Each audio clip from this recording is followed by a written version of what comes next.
Vamos lá, meu pai. temos que encerrar. Sério? Vamos lá, depois.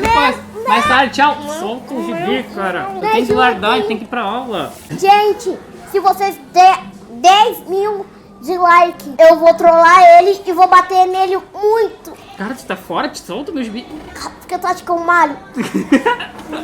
Ei, Perdeu a mochila. Ai, não. Vamos lá, Eder. Puxa ele, Não vai, vou puxa. botar, eu vou Adeus. Pra onde é a sala dele? Lava. Peraí, eu vou me comportar. Não vai, eu não acredito em ti. Eu vou ser sincero, quando eu vi que esse quadrinho ia sair no Brasil, a minha expectativa disso ser legal beirava o 1%, porque a Mitos vai lançar um quadrinho de jazz pelo selo Gold Edition.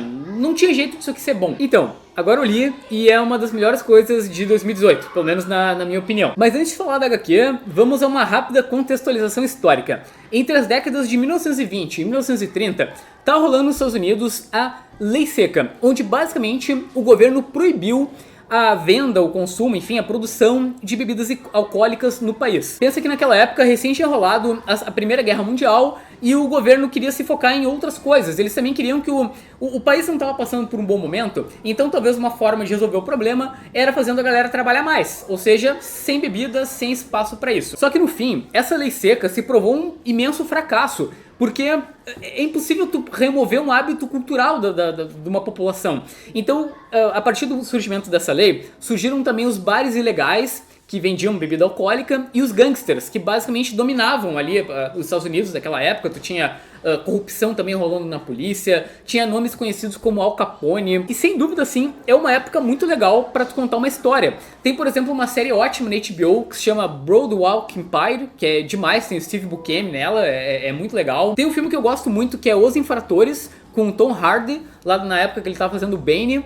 E tem uma HQ também boa, que é o Violent Cases do Neil Gaiman com o Dave McKean, também trata mais ou menos dessa época. Espero não ter errado nada até aqui. Mas o importante é que Blue Note se passa justamente no final do período da Lei Seca, lá em 1933, se eu não me engano. Que era um momento da história norte-americana em que ia ocorrer uma grande mudança, porque pensa que tudo ia mudar a partir do momento de que as bebidas iam voltar a ser comercializadas. E no meio de tudo isso, gangsters, sem bebida, bares irregulares, etc., a gente teve a ascensão do jazz, justamente porque esses bares, eles eram ambientes que pediam uma boa música e o jazz surgiu como uma alternativa. Então rolou uma ascensão desse estilo musical. Esse quadrinho, ele é dividido em duas partes. Isso é bem importante para tu perceber a genialidade dele. Na primeira delas a gente tem o Jack Doyle, que é um ex-boxeador que acaba recebendo uma proposta e ele volta para a cidade. Ele é um cara que ele sabe o quanto a cidade é ruim, a cidade grande, mas de qualquer forma ele tem saudade daquela época, ele tem saudade do momento de ser um campeão, de sentir adrenalina, e ele quer voltar para uma última luta para reviver as suas glórias, e acaba se dando mal. Eu não vou explicar porquê, mas ele chega até a se apaixonar por um amor impossível, assim, só problemas surgem na vida do cara. Essa primeira história, ela tem uma virada assim muito legal, do meio pro final, ela é bem trágica. E já a segunda parte, a gente vai acompanhar um cara chamado RJ, que é um guitarrista de jazz. Essa é a capa do segundo volume que saiu lá na França.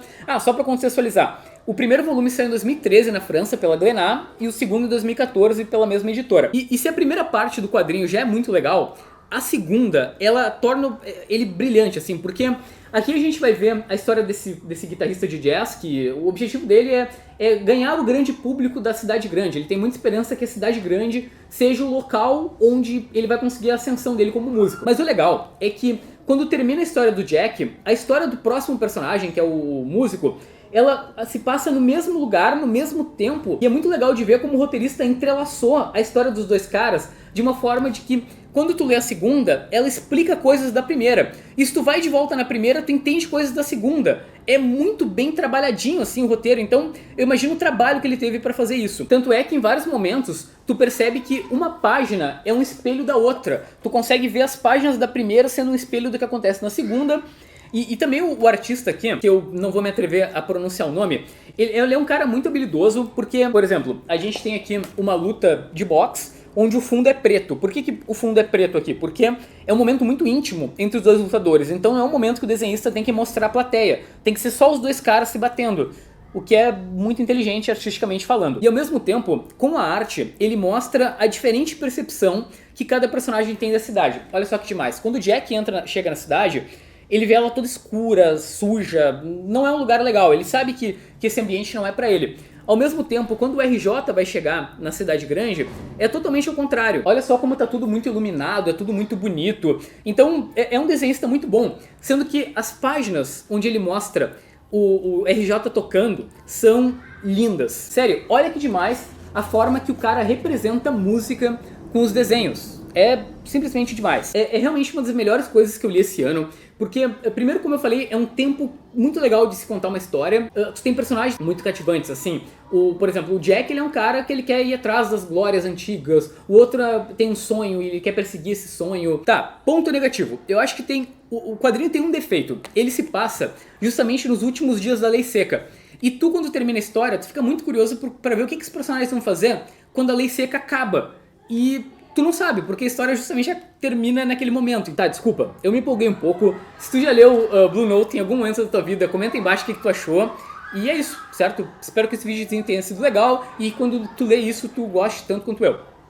Tchau, tchau.